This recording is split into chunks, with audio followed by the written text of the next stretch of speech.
Anche quest'anno sarà Piazza De Gasperi il cuore della manifestazione del Padova Pride, un lungo pomeriggio di dibattito sui diritti civili e di festa che culminerà con il corteo.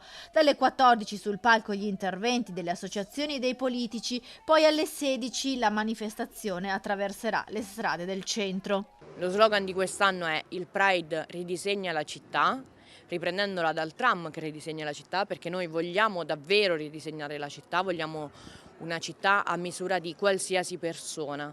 Vogliamo una città che sia accogliente, una città con degli spazi sociali, senza zone rosse, senza discriminazione, una città in cui chiunque abbia la possibilità di attraversarla. In prima fila sfileranno le mamme arcobaleno che proprio la scorsa settimana hanno ottenuto dalla Corte Costituzionale il riconoscimento dell'iscrizione all'anagrafe del doppio cognome anche della mamma intenzionale per i loro figli e le loro figlie. Le identità sono tantissime e meritano di trovare uno spazio pubblico che consenta di potersi esprimere.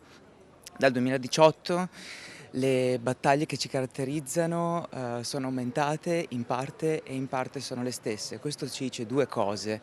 Da un lato che diventiamo sempre più persone consapevoli di noi stessi, dall'altro lato che la situazione non cambia, per cui c'è bisogno di scendere in piazza sempre di più e sempre più spesso.